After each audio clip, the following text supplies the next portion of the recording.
प्रयागराज में उस वक्त आस्था का जनसैलाब उमड़ता हुआ नजर आ रहा है। कल माघी पूर्णिमा का स्नान है और ऐसे में प्रशासन के सामने क्राउड मैनेजमेंट जो है उसको लेकर एक बड़ी चुनौती प्रशासन के लिए बनती हुई कहीं ना कहीं नजर आ रही है। इसको लेकर सीएम योगी आदित्यनाथ खुद अब अधिकारियों के साथ मंथन कर रहे हैं। प्रयागराज को लेकर सीएम योगी आदित्यनाथ ने आज कई जिले के अधिकारियों के साथ मंथन किया और साफ तौर पर जिस तरीके से जाम का झाम जिससे श्रद्धालुओं को निपटना पड़ रहा है, कहीं ना कहीं उसको लेकर सीएम योगी आदित्यनाथ खुद मोर्चा संभालते हुए नजर आए। वीडियो कॉन्फ्रेंसिंग के जरिए जो बैठक की उसमें कुछ मुख्य बातों का जिक्र किया गया, जिसमें सीएम योगी आदित्यनाथ ने कहा कि क्राउड को मैनेज किया जाए, सड़कों पर ट्रैफिक रुके ना, चलता हुआ ट्रैफिक नजर आए। इससे कहीं ना कहीं श्रद्धालुओं को आसानी होगी संगम घाट तक पहुंचने के लिए, स्नान करने में। साथ ही साथ पार्किंग व्यवस्था का ज्यादा से ज्यादा इस्तेमाल किया जाए, मेले के लिए ट्रेन अतिरिक्त बसों का संचालन हो, साथ ही साथ माघ पूर्णिमा पर सतर्कता बरतें, सावधानी बरतें, ये तमाम निर्देश आज सीएम योगी आदित्यनाथ की तरफ से दिए गए।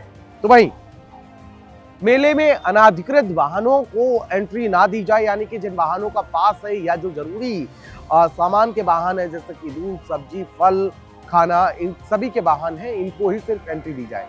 क्योंकि बिना पास लगे वाहनों की एंट्री जब दी जा रही थी तो किस तरीके से अव्यवस्थाओं का अंबार देखने को मिला था।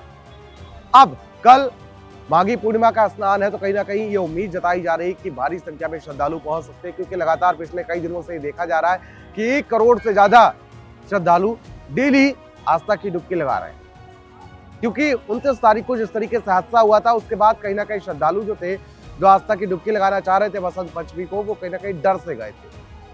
लेकिन उसके बाद लोगों ने सोचा कि बसंत पंचमी के स्नान के बाद कहीं ना कहीं जब भीड़ कम होगी तो सभी श्रद्धालु बाहर निकले और लगातार अब आस्था की डुबकी लगा रहे हैं। इसके चलते 7 तारीख के बाद से वहां पर अव्यवस्थाएं भी देखने को मिली, लेकिन अब कहीं ना कहीं सरकार उसको लेकर मोर्चा संभाले हुए है और आज ही सीएम योगी आदित्यनाथ ने ADG law and order Amitabh S को विशेष विमान से प्रयागराज भेजा और उनको तमाम व्यवस्थाओं को दुरुस्त करने के लिए कहा। साथ ही साथ देखिए, माघी पूर्णिमा स्नान तक उन्हें प्रयागराज में ही रहना है और सख्त निर्देश दिए गए हैं। 5वें अमृत स्नान से पहले जिस तरीके से कुंभ नगरी में भारी संख्या में भीड़ उमड़ रही है, उसको देखते हुए सीएम योगी आदित्यनाथ ने तमाम अधिकारियों के साथ बैठक की। तो वहीं आपको बता दें कि इससे पहले ही 28 पीसीएस अधिकारियों को ये जिम्मेदारी दी गई है।